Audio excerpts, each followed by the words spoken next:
네, 관련된 이야기 정치부 유승진 기자와 함께 이어가겠습니다. 자, 어서 오십시오. 자, 지금 리포트 쭉 보여드렸거든요. 평양의 산음동 그리고 동창리. 지금 도대체 북한에서 무슨 일이 벌어지고 있는 겁니까? 네, 미사일을 만들고 또 그리고 발사하는 이 북한의 핵심 시설이 동시에 움직이고 있다는 겁니다.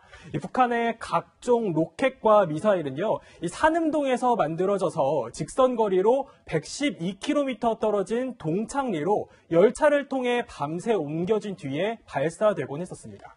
그러니까 트럼프 대통령 향해서 뭔가 김정은이 하고 싶은 말이 있는 것 같습니다. 그러면 핵실험장도 건드릴 수 있잖아요. 근데 이번엔 미사일이란 말이죠. 거기엔 이유가 있습니까?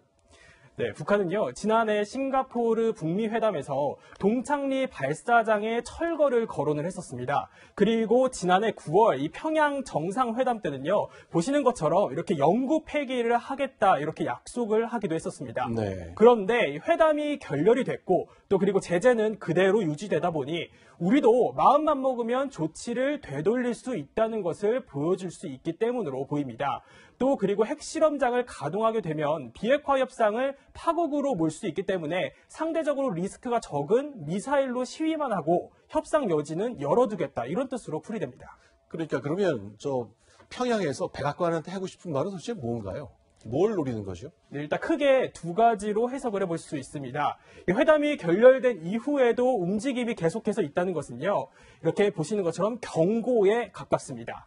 동창리 발사장은 장거리 미사일 발사대가 있고요. 또 그리고 로켓 엔진 시험장이 있는 곳입니다. 미국 본토를 위협할 수 있는 동창리에서의 움직임은 미국에게는 분명 부담이 될 수 있는 부분입니다. 또 그리고 두 번째는요.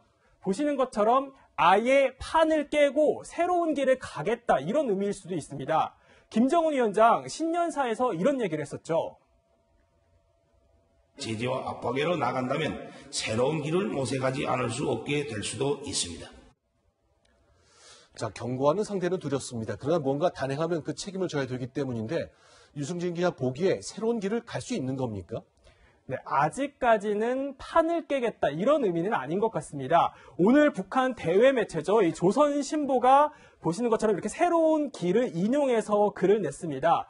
글을 보면요. 새로운 길을 모색하기 전에 미국이 신뢰 조성을 위한 동시행동에 나서라 이렇게 주장을 하고 있는데요. 네. 그러면서 자신들의 선의의 제안을 걷어차지 말라고도 강조를 했습니다. 미국의 태도 변화를 요구하면서 협상판은 아직 깨진 않겠다 이런 뜻으로 풀이됩니다.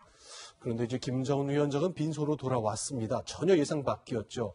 평양 내부의 동요도 좀 달라야 되고 여러 가지 내부 통치에도 고민이 많겠어요. 네, 맞습니다.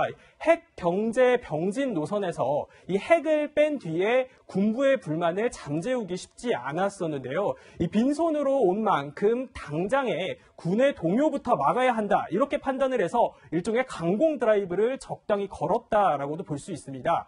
또 그리고 미사일 실험이 끝난 게 아니다. 경계를 늦추지 말라. 이런 일종의 내부 결속 의도도 어느 정도 깔려 있다. 이렇게 해석을 해볼 수도 있습니다. 아, 그렇군요. 알겠습니다. 정치부의 유승진 기자와 함께했습니다. 고맙습니다. 자.